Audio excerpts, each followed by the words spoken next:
여러분, 요즘 부쩍 내년 초에 위기가 온다는 그런 위기론이 계속 고개를 들고 있습니다. 그만큼 지금 현재 경제 상황을 두고 말입니다. 굉장히 심각하게 평가를 하고 있다, 이런 얘기예요. 그만큼 신규 확진자가 많이 늘어나는 데다가 소비 활동도 그만큼 줄어간다는 뜻입니다. 여러분, 이걸 한번 보세요. 연말 신규 확진자 전망이 국가수리과학연구소에서는 3만 명 예측합니다. 3만 명. 지금 현재도 막 7천 명씩 계속 나오고 있죠. 7천 명씩. 6,999명 뭐 난리도 아닙니다. 이번 주는 이대로 가면 8천 명이 가지 않겠느냐, 이런 얘기가 나오거든요. 이 와중에 말입니다. 연말까지 3만 명까지 간다. 그러면 내년 연초까지도 타격이 있고요. 내년 설 때까지도 영향을 미친다, 이렇게 이야기할 수가 있거든요. 그러면 여러분 생각을 해보세요. 이게 연말 매출과 설 대목 매출은요, 굉장히 큰 비중을 차지합니다. 일반적으로 자영업을 하든 그렇지 않고 중소기업을 하든 보면 연말과 연시, 설 대목에는요, 매출액이 거의 1년 전체 매출액의 30% 이상 차지합니다. 기간은 2달밖에 안 되지만 그 2달이 차지하는 비중이 굉장히 크다는 거예요. 그 어느 때보다 말입니다. 그런데 신규 확진자가 3만 명이 가고 일일 확진자가 7천 명, 8천 명까지 간다면 이게 여러분 쉬울까요? 우리 경제 성장률에서 가장 많은 부분을 차지하는 게 소비입니다. 지난 3분기 기준으로 경제 성장의 비중 중에 소비가 46%를 차지해요. 수출이 44% 차지하고요. 그 다음에 투자가 한 10% 정도 차지합니다. 그런데 지금 이렇게 되면 소비가 되겠느냐, 이런 얘기입니다. 연말과 연시에 소비가 일어나지 않는다는 결론이 생기잖아요. 연말과 연시에 소비가 무너지면요, 그만큼 경제 성장률도 굉장히 심각하게 갈 수 있다, 이런 얘기예요. 실제로 여러분 이 지표를 한번 보세요. 이 지표를 보면 10월에 소비가 0.2까지 떨어졌습니다. 소매 판매 지수가 말입니다. 이게 여러분 정부가 재난지원금을 뿌렸을 때만 소매 판매 지수가 올라갔다가 재난지원금을 뿌리지 않으면 다시 마이너스로 떨어지는 그런 현상을 지금 반복하고 있습니다. 여러분도 보시다시피 5차 재난지원금인가요? 그게 시작되고 나서는 그나마 1.4까지 소매 판매 지수가 올라가더니 곧바로 마이너스 0.5%, 8월에는 마이너스 0.8%까지 떨어졌습니다. 그러다가 9월에 다시 재난지원금을 주니까 여기엔 추석 대목하고 합쳐지니까 2.5%까지 늘어났다가 10월에는 재난지원금의 영향도 있으니까 좀 덜 떨어졌습니다. 그래도 플러스 0.2였습니다. 근데 11월에는 어떨까요? 11월에도 소비 쿠폰을 뿌리고 위드 코로나라고 해서 일상회복 조치를 취했기 때문에 조금 나아질 수는 있을지도 모르겠습니다만은 신규 확진자가 지금 계속 폭증하고 나서는 소비가 영 신통치 않다, 이렇게 이야기합니다. 주변에 자영업자들이나 혹은 중소기업 하시는 분들에게 물어보면 장사 안 된다고 아우성을 치고 있잖아요. 그만큼 어렵다는 이야기가 되는 겁니다. 그러면 민간 소비가 진짜 굉장히 망한다는 이야기가 되는 거고요. 여기에 12월에 이렇게 되고 1월 달까지 신규 확진자가 계속 늘어나서 설 대목까지 만약에 망친다면 민간 소비는 그야말로 말 그대로 폭망할 수밖에 없는 구조입니다. 지금 그만큼 상황이 굉장히 어려워지고 있다는 이야기입니다. 여러분, 문제는 설비 투자까지 지금 난리예요. 기업들이 설비 투자를 안 해요. 2021년 대비 2022년 보세요. 2021년 대비 2022년 설비 투자가 완전히 확 줄었죠. KDI도 보면 올해 설비 투자를 9.1% 늘어나는 걸로 했지만 내년에는 3.2%예요. 물론 경제 성장률에 차지하는 비중이 적긴 적지만 그래도 세계의 아주 중요한 요소 중에 하나잖아요. 소비와 수출과 투자. 이 소비에는 뭐 정부 소비도 있지만 정부 소비는 좀 늘어나겠죠. 그러나 설비 투자가 심상치 않습니다. 한국금융연구원도 마찬가지로 올해는 설비 투자가 8.3%까지 늘어났지만 내년에는 3%로 떨어진다. 현대경제연구원은 최악으로 봅니다. 올해는 9.1%까지 늘어났지만 이게 결국은 말입니다. 내년에는 2.7%까지 떨어진다고 하잖아요. 현대경제연구원은요. 내년 1분기 1월, 2월, 3월 중에 최악의 위기가 온다. 이렇게 예측했던 기관이기도 합니다. 내년 1월, 2월, 3월 중에. 그만큼 심각하다는 이야기도. 게다가 최근에는 KDI가 또 그런 이야기를 했죠. 경기 하방 압력이 굉장히 강해지고 있다. 이렇게 표현을 했습니다. 하방 압력이 강해지고 있다는 것은 결국 말입니다. 그만큼 위험이 커진다는 거예요.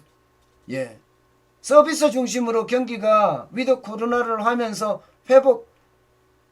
완만한 회복세라고 이야기해야 되나요? 그렇게 보이다가 이게 오미크론이 출현하고 나서부터 신규 확진자가 큰 폭으로 증가하고 나서부터는 이게 줄줄 새는 그런 분위기로 보입니다. 저는 이런 걸 보면 점점 좋지 않은 데다가 특히 말입니다. 설비 투자는 이게 정권 교체기잖아요. 이게 정권 교체기가 사실 굉장히 위험합니다. 어느 누구로 교체를 되든지 간에요. 정권 교체기에는 충격을 받을 수밖에 없습니다. 기업들이 눈치를 볼 수밖에 없잖아요. 함부로 투자할 수가 없어요. 그래서 일반적으로 정권 교체기에는 설비 투자가 줄어드는 것도 사실이에요. 문제는 이 설비 투자라는 게 선행 지표에 해당되거든요. 우리가 경기가 좋아질 건가 나빠질 건가에 대한 선행 지표로 사용이 되는데 이게 떨어지면 내년의 경제가 전체적으로 좋지 않다는 결론이 생깁니다. 문제는요. 지금까지 진짜 엄청난 성장을 구가하고 있는 수출은 수출 단가가 엄청나게 올라갔죠. 원자재 가격이 올라가고 폭등했으니까 수출 단가도 폭등했습니다. 그러니까 수출 물량은 그렇게 많이 늘어나지 않았지만 수출 액수는 지금 그 어느 때보다 많이 늘어났습니다. 그야말로 전 세계가 돈을 풀었으니까 돈 푼 만큼 실물의 가치가 올라가게 되고 실물의 가치가 올라가니까 우리는 상품 수출이 많잖아요. 상품 수출이 많으니까 그만큼 많이 수출이 됐던 겁니다. 그런데 앞으로 이게 계속 좋아질 거냐에 대한 문제잖아요. 일반적으로 지금 세계 경제 연구기관들이 전망하는 걸 보면요. 내년에는 상품에 대한 소비가 증가하는 것보다가 서비스에 대한 소비가 증가할 확률이 많다. 이렇게 이야기합니다. 상품에 대한 소비는 이제 웬만큼 채웠다. 웬만큼.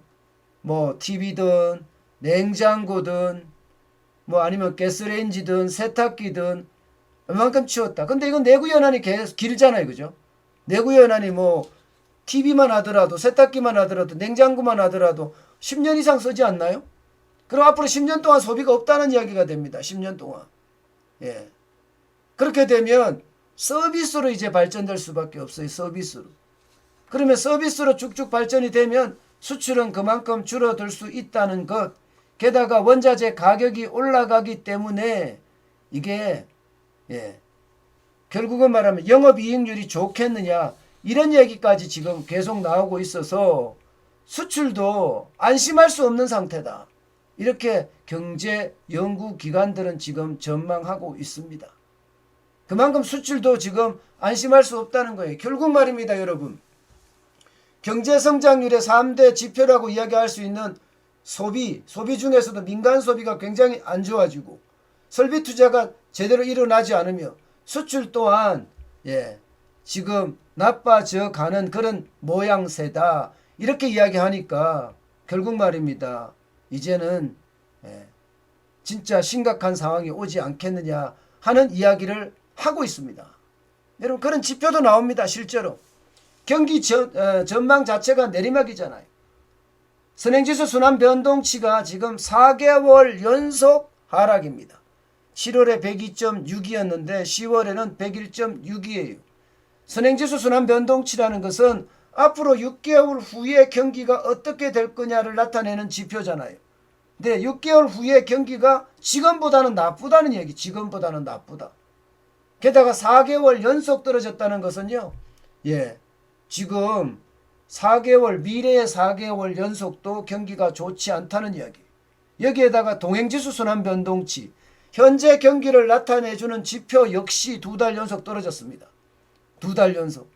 그러면 현재 경기도 2달 연속 안 좋다는 이야기가 되는 건가요? 현재 경기도. 자, 그러면 현재 경기도 2달 연속 안 좋고 앞으로 6개월 후에 미래 경기도 지금 좋지 않다. 계속 떨어진다.